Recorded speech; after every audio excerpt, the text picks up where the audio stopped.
Welcome to Ladies Talking Leafs. I'm Chris. And I'm Sil.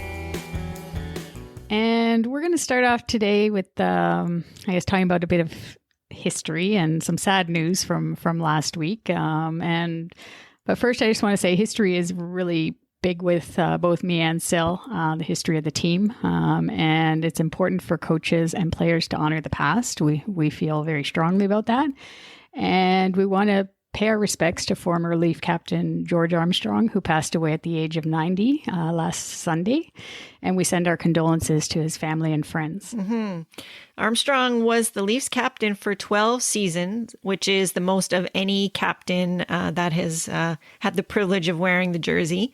He holds the franchise record for most games at 1,187. He scored the goal to clinch our last Stanley Cup win in 1967, which was also the last goal scored in the original Six era. He is a member of Legends Row and is 12th on the list of the top 100 greatest Maple Leafs of all time. Yeah, so those are some pretty big accomplishments and steps to follow there. Anyhow, Sheldon Keefe in the post-game interview last week, I thought said it great. He basically, the quote, I have it here from Sheldon Keefe in his post-game address. He said when he addressed the team, they talked about how efforts back in the 60s in particular are the reason why Leafs Nation is as strong as it is. That's why generations of families grew up as fans. We have a role to play to continue building upon that. And for me, that was a powerful message. I wrote awesome in Twitter, if anybody follows us, because that's based in capital letters. It was awesome. It's something like, it's just a reminder to these players about our long history and what they're playing for. And I guess it has so much meaning, I guess, all our history, I don't know. I just don't find that we celebrate it enough. And I think it's great too, how they have the patches now on the jersey. I think they're probably going to have it the rest of the season. I think with the number 10 and I think there's like a little Stanley Cup logo on there. But yeah, I just think for players that are, obviously we know Marner, Hyman, Thornton, Simmons, they're all from here. They know about our past. And obviously Austin Matthews, he's been here several seasons. He knows too. I mean, when he won the Calder Trophy, I remember him saying I think he said it anyways. He mentioned Leafs Nation. I know that. He said Leafs Nation, this is for you. And I'm okay, yes. He's only 20 years old and he already gets it, right? Now he's 23. So, so I just think those types of, that type of motive, that should give them extra motivation, definitely.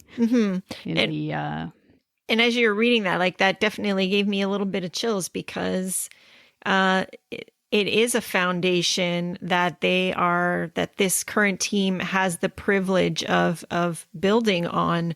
That's something that newer teams, they don't have that advantage, so they are very fortunate to have the backing that they do, and it should never be taken for granted, which I think we have seen in, the not so recent past that has happened at times. So it's very, very important and something very, very special. And of course, I think the fact that Armstrong was part of the fold for right up until pretty much his passing, and they've kept him there.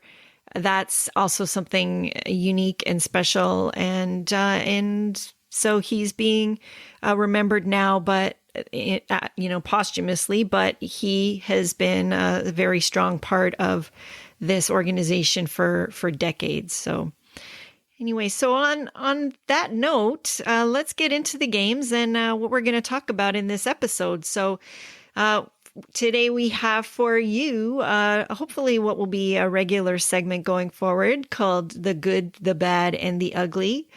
We're also going to talk about what's up and coming for the blue and white in the next 2-week segment. And then we also have an update for you on our contest winner, so stay tuned for that. So without any further ado, let's talk Leafs.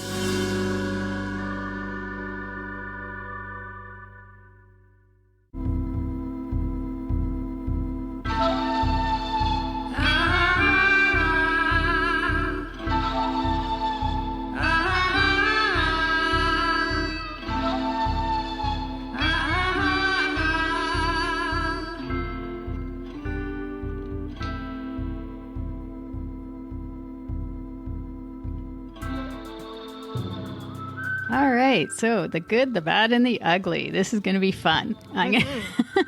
So actually, we got a lot of good, but at least I, which is good. At least I had a few things to talk about, but we'd be here all night if we if we do that. So I picked for my good, for the last couple of weeks, is the decor.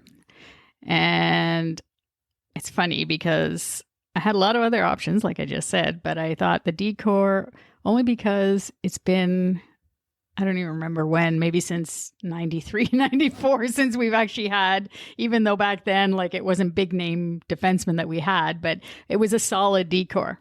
And I mean, we had McCabe and Caberlet, I guess, during the Sundin era there. But we've never had, in the last several years, we haven't had anything like a solid decor. Like not a full core. Yes. Like maybe we've had like a pair. Yeah. But not like not as a group. Yes. As a group, yeah.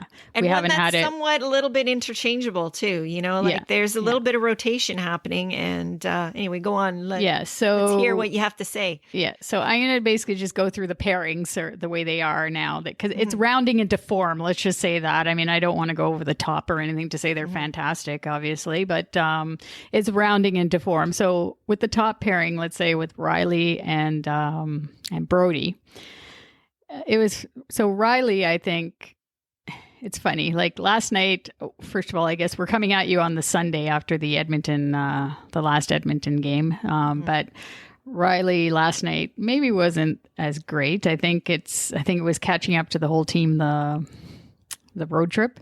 But yeah, he was just, to me, for all the games, he was flying like out there. He was end to end, and Brody was, you didn't even notice him half the time. Like to say that they're learning that. That's what we got him for, is it not? That's his role. So yeah, they're learning that trust. I mean, a couple of times, maybe more than a couple of times, I think Riley was below the goal line on the offensive zone. He was like right down there and then all of a sudden the other team was going the other way, and it was like a 2-on-1 or like an odd man rush 3-on-2. But he flew back. Like you could just see the guy he's feeling so much better comparison to last season when he was injured. Like you can just see how he's different that way. But he has that trust with Brody, and Brody's being the defender back there. He's been making the plays or Freddie has been making the spectacular saves in those few cases. But I don't know. I just think that chemistry between them, they're really getting comfortable with each other. So, yeah, I don't know. Do you have anything about those two? Because I'm gonna. No, keep on going. No, you're good. Okay, I'm good. So, I agree. Next, Muzzin and Hall. I mean, I don't know. Like with them, they have the benefit. Like they played last season together. So I just think like they're just building on top of what they already had. But Justin Hall, I mean, everybody obviously is like, happy birthday, by the way, to Justin Hall. Yesterday was his birthday on the 30th of January. But there was one play, I think it was versus one of the Calgary games, where I saw him. He was in the defensive zone. He had his head up, and he was looking to make that outlet pass, but he just looked so confident in the way he was doing it.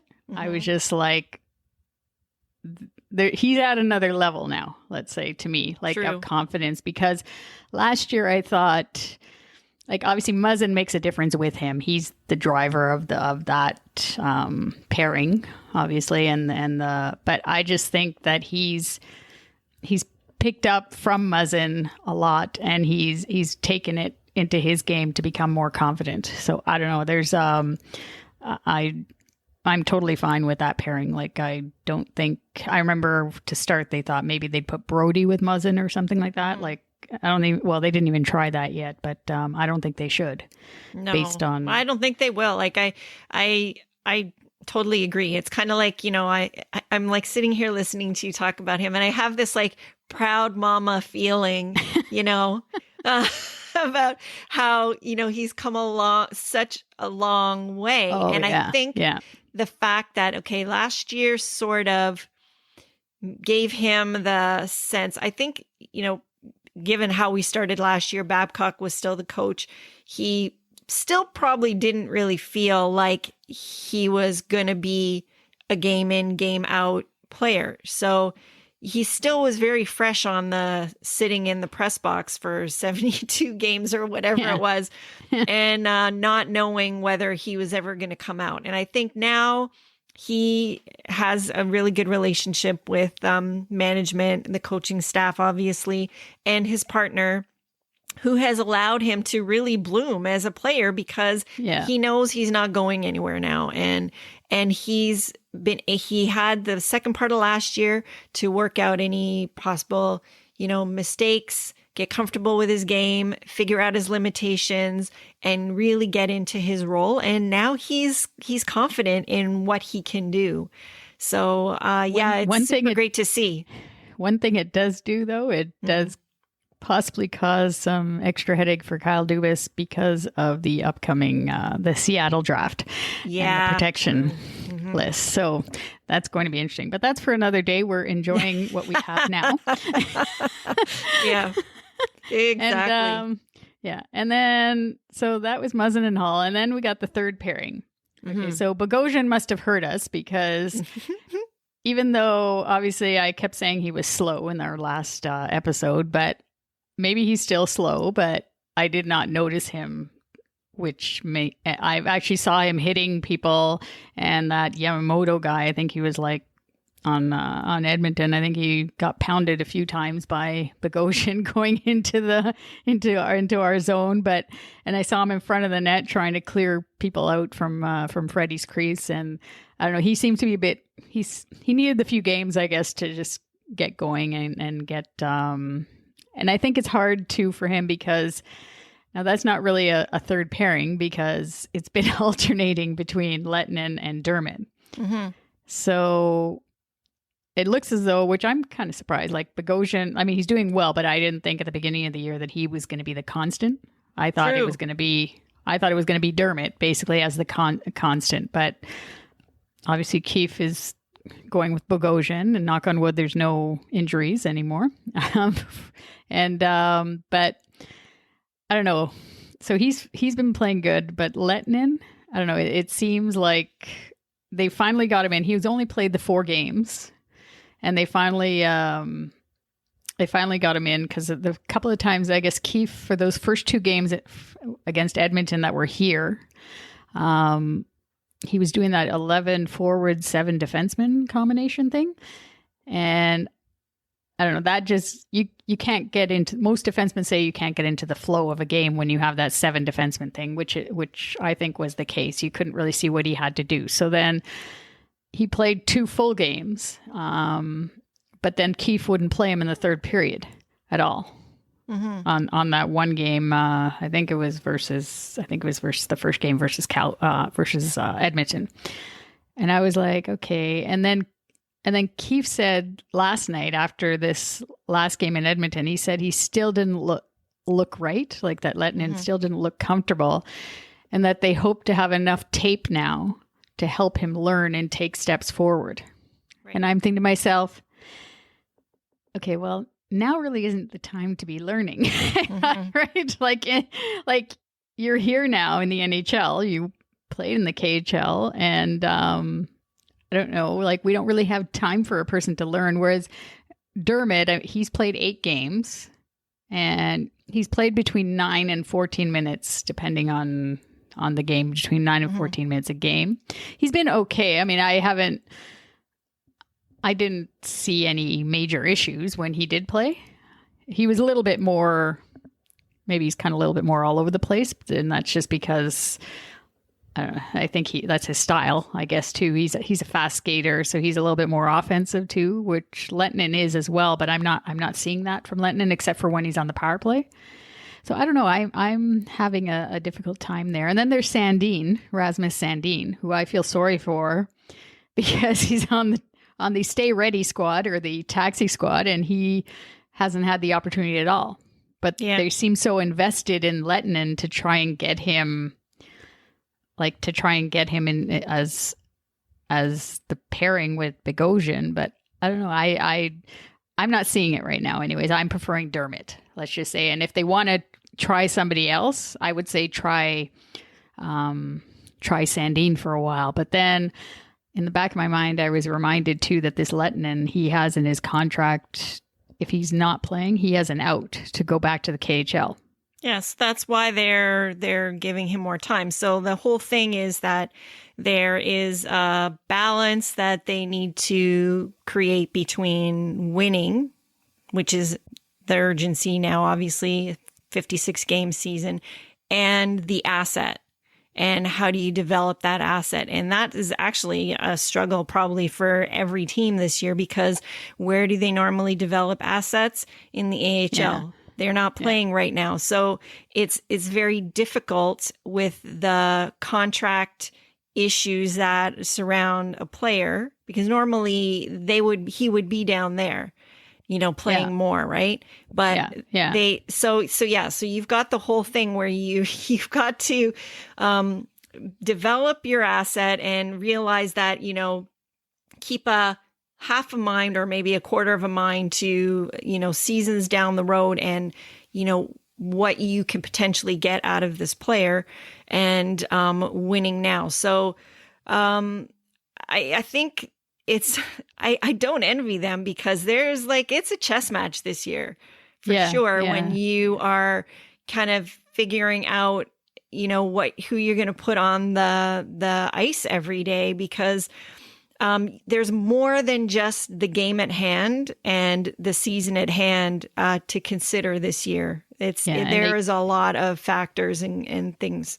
And they can't. There's no way you cannot play somebody in the third, like a D-man in the third period. You got to have your full six rotating all the way throughout the game. Yes, the third pairing is going to have less minutes, but you still have to play them on the regular shift. Otherwise, the other guys, by the time playoffs come around, they're going to be dead tired. They're already playing against the obviously Muzzin and Hall playing against the other team's best players or top lines and well, maybe part of it was that they knew they had this 4 games off this week, so there's a little bit of time for them to kind of recoup a little bit, but back to Bogosian, I back to more of the good in this part.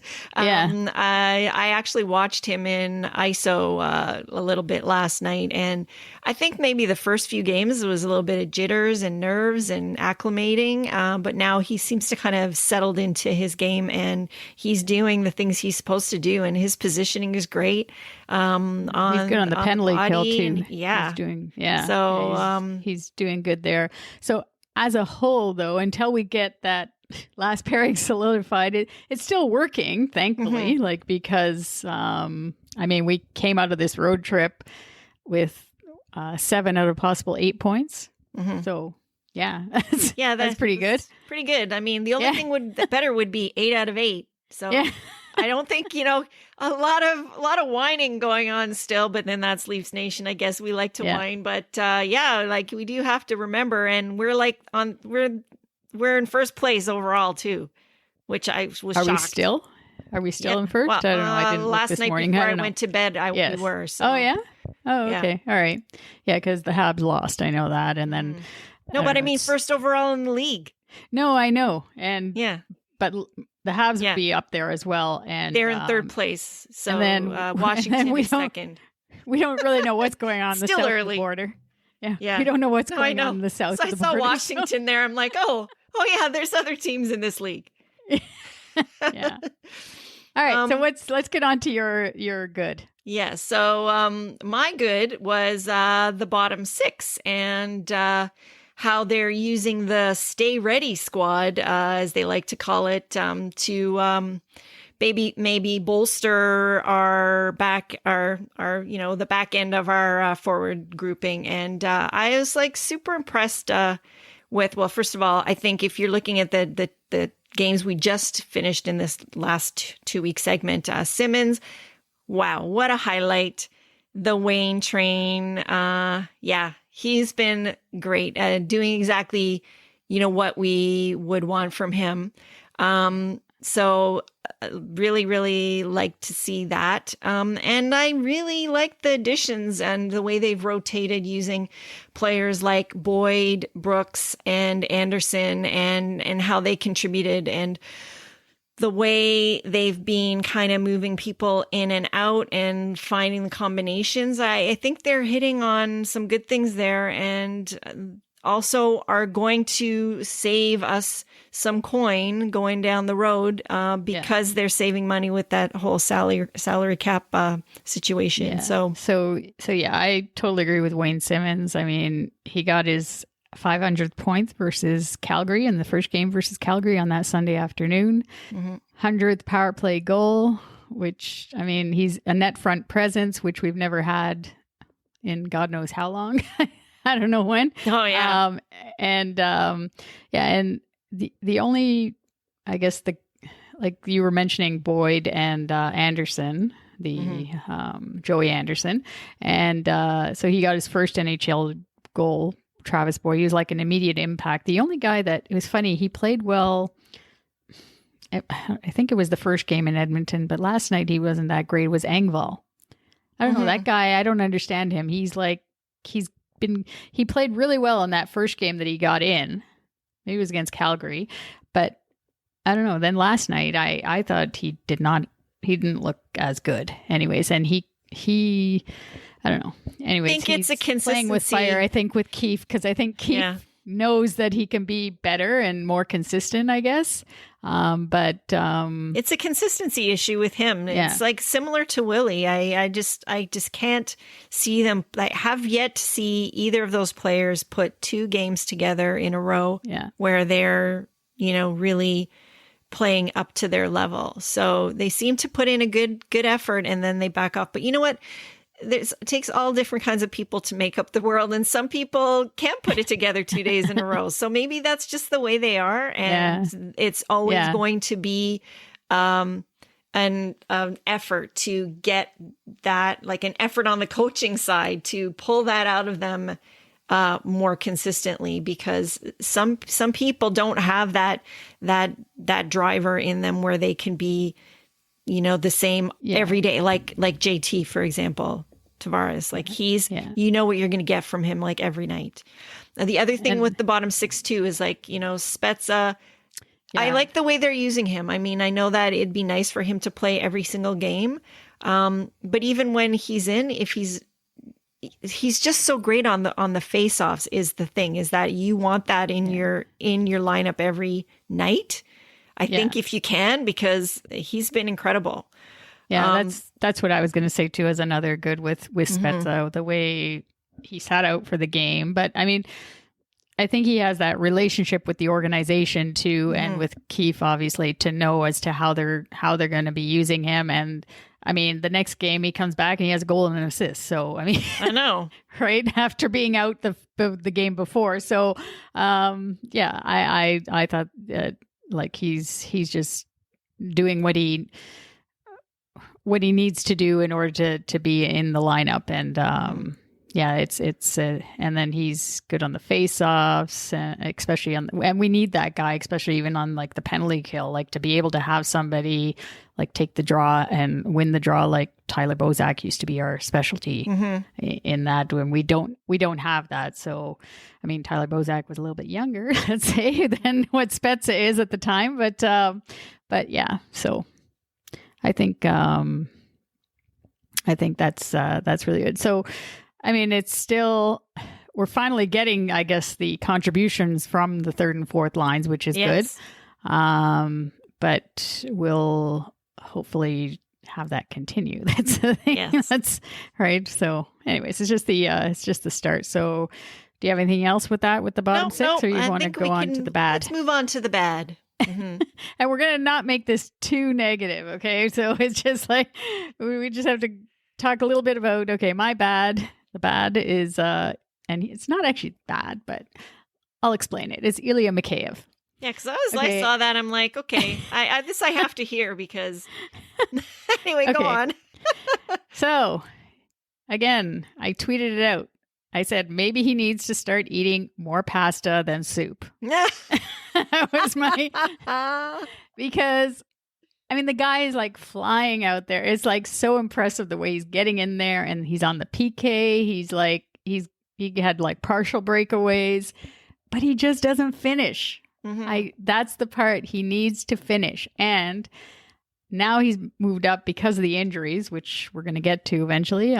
But because of the injuries, now he's on the second line with JT and Nylander. He's got to produce. He's got to produce. Okay, I agree with you there. So that's, for me, so it's bad, but it's not that, it's half bad. Yeah.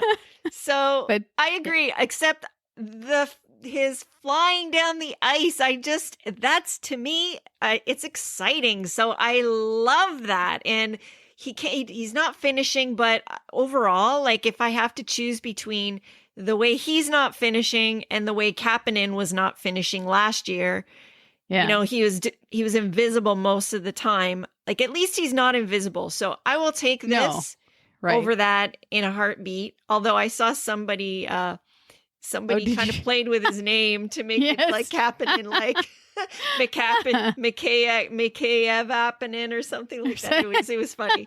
So, so overall, I just think if he could get a little bit more control over his shot, again, I do think that these guys that come from Europe that are used to playing on the big ice, I think the timing thing is a big deal because they have less time to do what they normally are able to do there, right? So I think when you're screaming down the ice like he does because he's so fast, and when he gets into the zone, he's used to having more time to basically, you know, with the stick back, make the shot. Yeah. So there's few seconds difference of time. Still, he's got it's. I mean, I keep saying again, it's the same thing for him, right? Like it's because some of it's bad luck. There was one play with Calgary. He was on a 2-on-1 with Willie, and Willie passed the puck, but it had to go over. Like he had to put the puck up or whatever to go past the defenseman,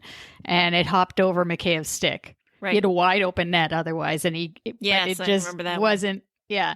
And I was like, oh, when is this going to happen for him? Like, it's got to go in eventually. But anyways, I don't know. So that's my bad. So it's actually like partial bad. So that's good in a way. I mean, if he can start connecting, that's going to be fabulous. But for now, like I find him fairly exciting to watch at least. So there's that. So for my bad, it's the still not playing the full 60. We're still seeing those lapses. You know, the fact that all of our wins have been like pretty much one goal games, and last night was a 1 goal loss.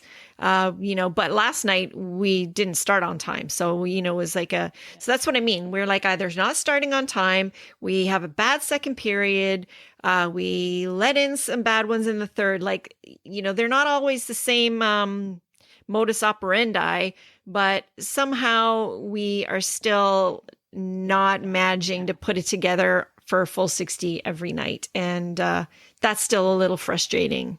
Yeah. I mean, the only one that I think was a full 60 was the Winnipeg game. Was the first game after we released our other last podcast episode. But they played a full 60 there. Anderson came back and made the timely saves when he needed to be there for us. And he's definitely been with us for the whole road trip. He's been perfectly fine. But you just look at the quote even that Austin Matthews said last night. He said, they haven't played their best still. No. But right? I mean, so it's still... even though we're I think about a third of the way through the season already, because it's so short, it's still super early as far as whether they're going to have it all together, especially given the fact that there's been no preseason really to get, sort of established and work out kinks and stuff. But that's all happening on the fly. So all things considered, I guess it's okay. But they obviously need to realize that they need to put it together a little bit better every night if they're going to really make some noise this year. So, yeah. All right. And, okay, the ugly. Let's move on to the ugly. So my ugly it's partial ugly, let's just say, because the one fact is that we're taking too many penalties, but that's because the reffing has been garbage, basically. Especially in Edmonton, these last two games in Calgary and Edmonton, horrific. There were like very questionable calls. Yes, it did go on the other side as well in some cases, but actually I found it interesting, and I don't want to mention the player's name. I won't, because Sil will yell at me. We got to learn, because what I'm going to say is a lot of the penalties, I think it was throughout the last 2 weeks anyways, the penalties that we took, many of them were because we were stick checking and we were putting the stick into the skates of the opposing player to try and get the puck, obviously. But that player conveniently falls down. And yes, it in some cases maybe it's tripping, like to say that it's legit, like the guy lost balance because the stick was there. But even Sheldon Keefe, I read that they're actually going to review the tape, because their strategy, I guess, to try and get the puck away from the opposing player is to actually to do that, is to go and dig for it. But he said they're going to look at the tape at those instances to say, because he found it ridiculous as well, that almost every time there was at least 3 or 4 calls where that happened, where we put our stick into the skates. Well, that's interesting that he said that, because it's possible that other coaching staffs are looking at that tape and thinking, this is an opportunity. Yeah. So they do this. We're going to do this, and then we're going to get the power play. Yeah, so, exactly. It's smart that he's actually thinking, maybe we need to rethink this and adjust because other people are taking advantage of us. The other side, though, what you're saying, though, I 100% agree, is that we need to draw more. And what I find is, like, a perfect person who could draw more penalties, for example, is probably Mitch. The thing is they don't stay down when they should stay down. Yes, maybe they stay down when they shouldn't be staying down. So then you're right. The player that shall not be named was excellent at drawing penalties. Like, and we do miss that from him a little bit. Well, true, but I don't know. It's sometimes that's a gift, and that's a gift that he has. And I'm not sure that anyone else could do it like he does, So no. But we are missing that. But even back then, he's probably the only one that was good at that. Yes, he was the only one. That's why it's so glaring now that it's not on our squad. Yeah. But I mean, some of the calls, anyways, were just the refs being, that was like ridiculous. Like the calls, like even the analysts on TV were like saying that, like, I think Ray Ferrara really let them have it one day. Should we, if we're giving the players a little bit of the benefit of the doubt for not having a preseason and all that, should we be giving the refs a little bit of a benefit of the doubt because they're still getting into it? No, that's okay. I knew you were going to say that. That's my thing about the ugly anyway. So I just hope that I just hope we start drawing penalties ourselves somehow. Like, I agree. When the opportunity is, like, I know it's probably hard to do it. Obviously it is, because we don't seem to be doing it very often when we do, but like, just fall down, like try and make it. Obviously you don't want the unsportsmanlike conduct penalty, like to say that we don't want to see flopping, embellishing or whatever. Yeah. But it's an art. Right. But anyways, so that was my ugly. What was your ugly?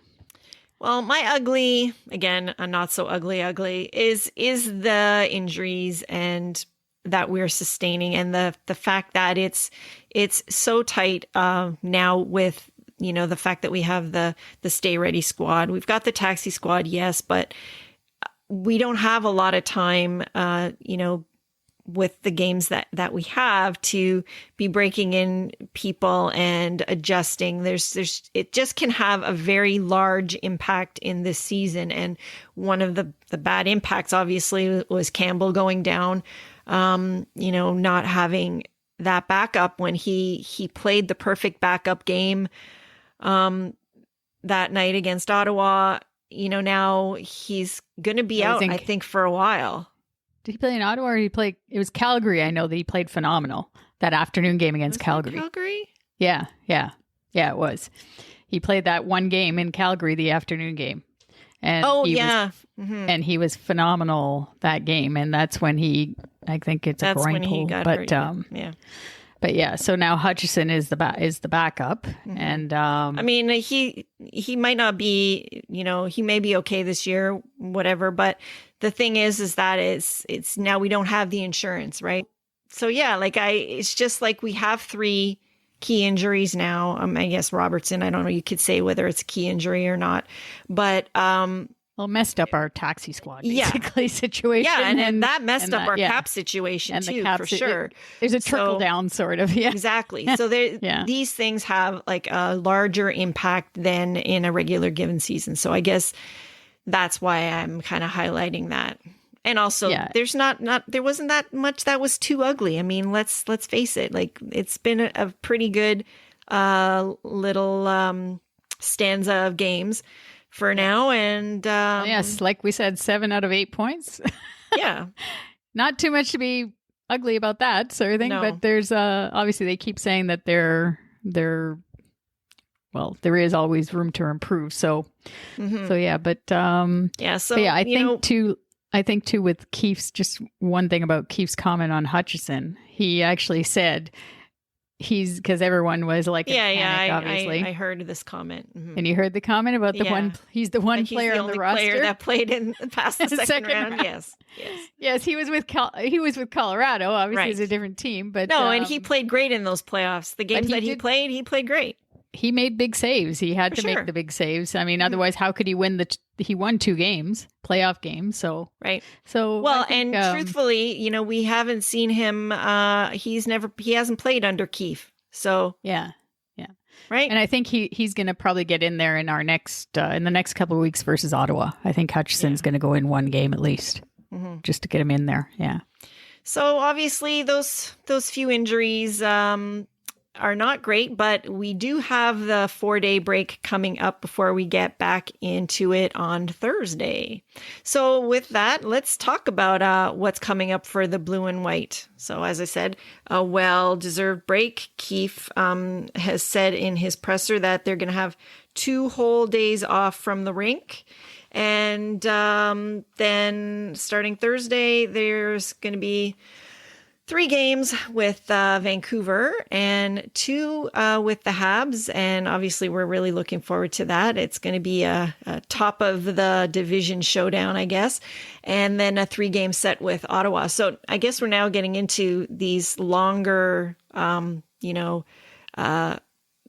series, I guess, with some of the teams, which will be sort of interesting, I think. Yeah, there's more of a pattern here. The last couple of weeks, we just had that random game versus Winnipeg. That was a 1-game show, sort of. But in this case, now we're starting to get into the sets. I don't know. Versus the Canucks, of course, they've been spiraling a little bit. But now, ever since they play Ottawa, it seems like it's only our team. Like the Sens get up for us, obviously. All the teams get up to play the Leafs, obviously. But the Sens, they get up to play, like they won a game against us. They took a game away from us that I think it was on a Friday night. And but the Canucks, they played the Sens, and like it was outrageous. Like they had 16 goals for, and Ottawa only scored 3 in the whole series. So that seemed to turn around the Canucks because they've been playing much better since then. And great, let's fuel them up before we play them. Yeah, so Pettersson is back on it, and it'll be weird to see Braden Holtby. And even though I think they're playing Demko a little bit too, they alternate the goalies. But I don't know. To me, we're still we're obviously the better team, I think, and like we should do okay. Plus the fact that we have these 4 days off, so that'll be good. It gives Freddie some time to rest a little bit too, and because we need him to be good. And it's a good time for them to work on some things as well. Like they can actually get some good practice time in, because especially since we were on the road, it's really hard to do that. Like you're not really able to, work on much when you're away. So now we're back in our home rink and have some extra time to work on some of the things that they've noticed over this last stretch. Couple weeks, yeah. Mm-hmm.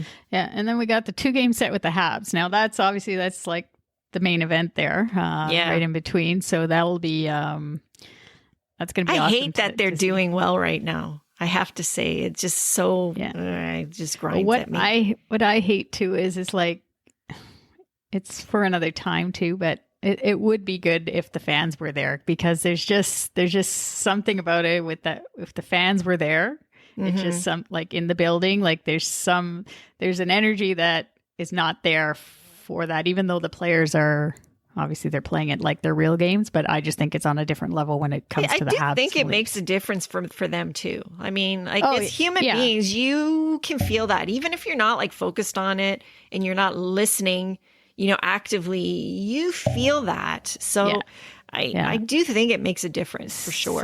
So I know, it's going to be good to see where we're at by then. And then we have the 3-game set with the Sens. Mm-hmm. So I just hope that we can, like, we obviously didn't take them very seriously to lose that one game. Like, we need to be on top of our game every night. It doesn't matter who it is. And they say it themselves too. So they just need to do it and show up and play, and they should sweep that series. Like it should be easy. Oh, it should be. And do you think it makes a difference though that like we played them right out of the gate when we were kind of a little bit not 100% coordinated and together, and now it's a different team now that's playing them, I would think. So that's what I'm hoping. I am hoping to see that whatever they've done over the last 2 weeks has changed their approach, and they're going to show up differently than they did those first two.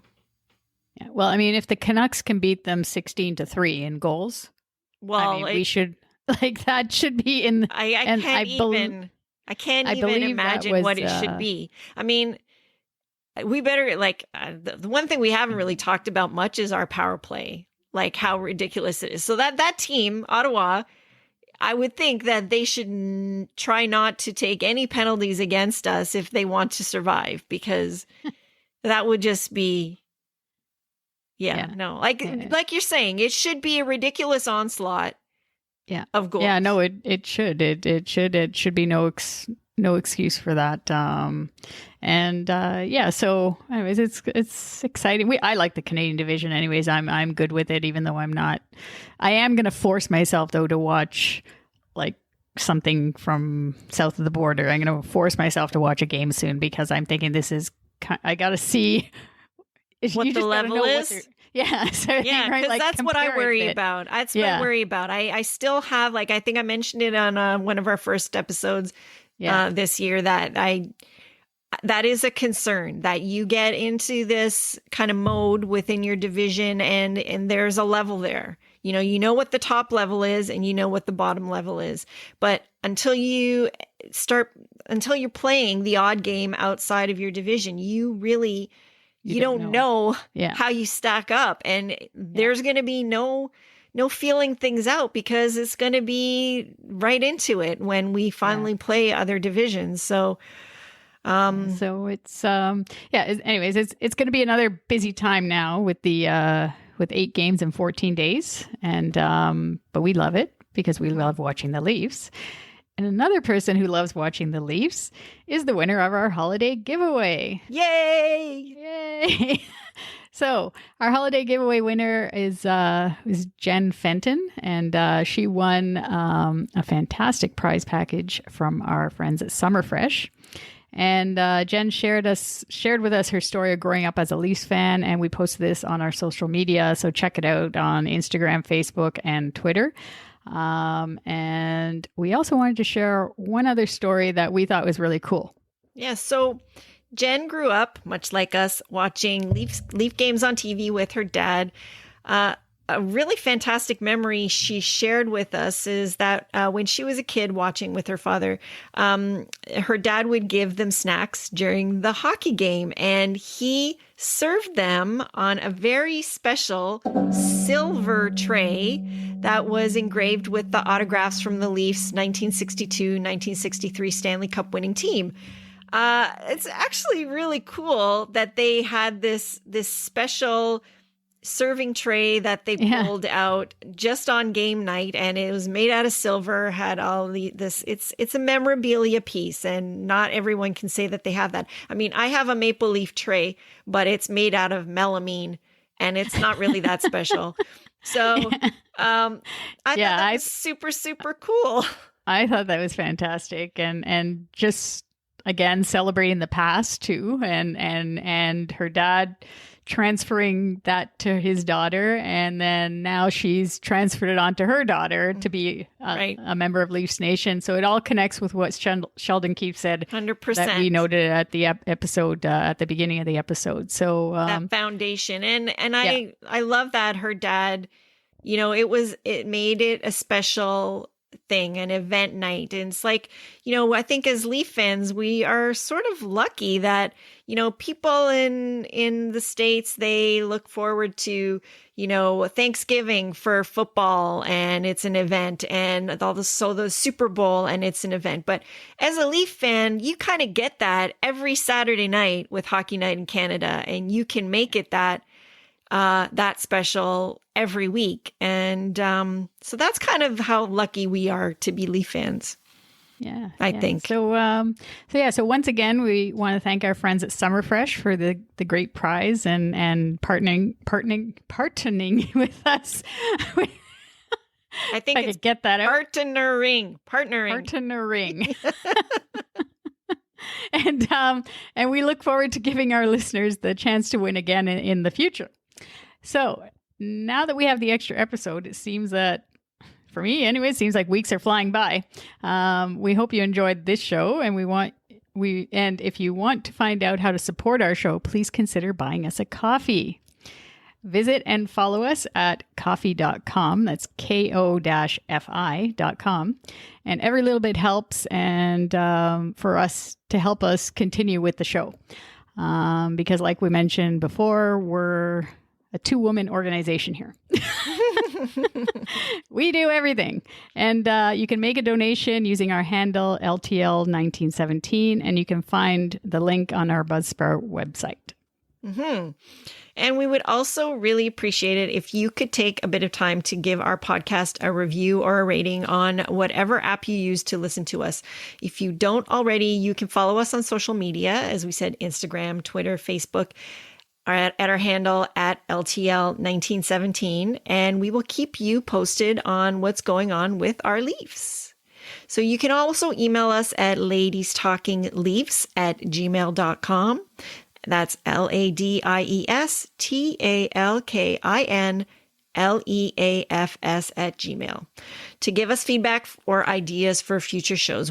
As we always say, we would love to hear from you. So one last shout out. We want to thank our healthcare workers for everything that they do, and we want everyone to stay safe and well, and we will talk to you next time. Bye-bye. Go Leafs, go.